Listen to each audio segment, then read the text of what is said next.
Start by deciding how this is going to fill up your paper, and then look for where it would start on the piece of paper.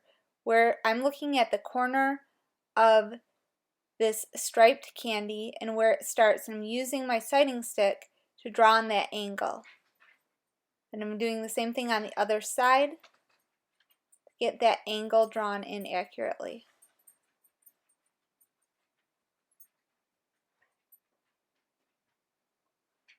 Now I'm drawing in the edge, which actually is not a straight line, and so it's important that you look at that.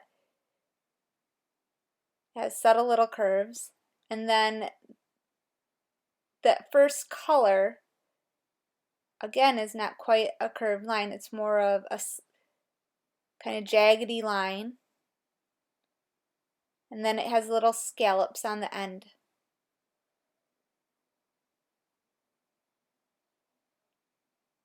So as you're drawing things in, it's important to pay attention and draw exactly what you're seeing. So you need to make sure that you have the right number of stripes. I'm looking at where I want the top of this candy corn to fall, and where does it sit in relationship to the striped candy and the top of my piece of paper.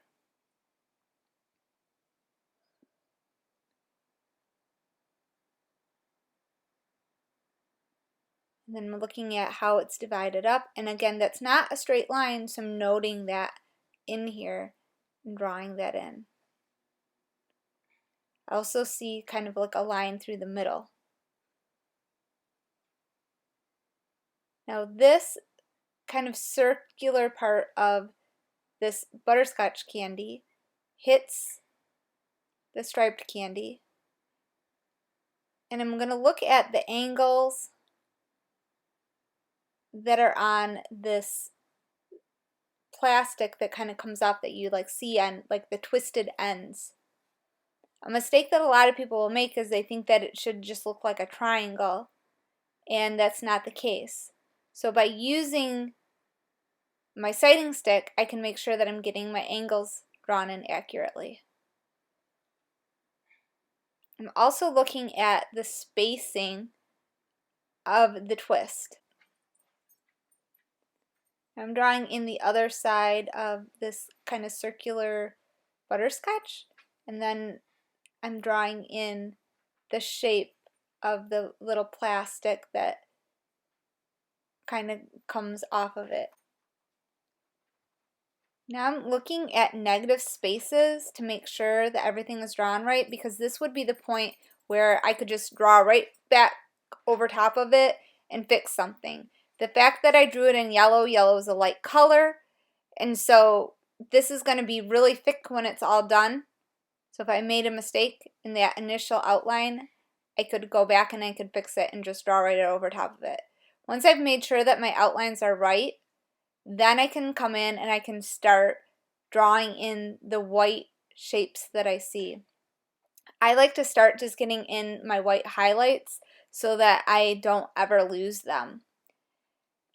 After I get in all the whites, then I'll start coming in with the darks. But in today's video, I'm just getting in my lights, and I've made sure that my outlines are accurate. So looking for the whites, I'm drawing the shapes of light that I see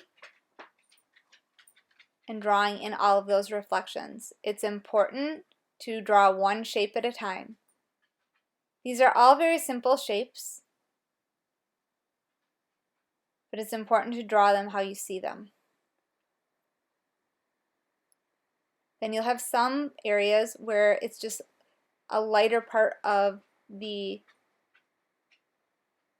drawing. You can start to kind of lay in some of those lighter values.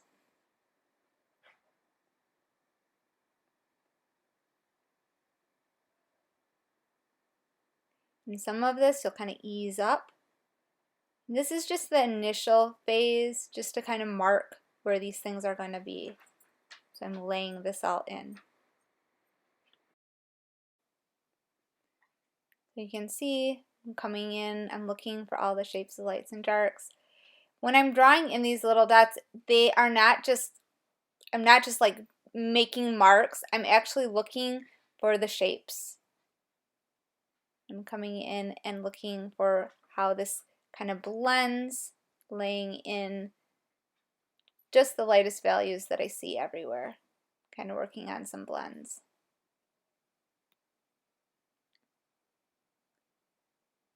This is just how you get started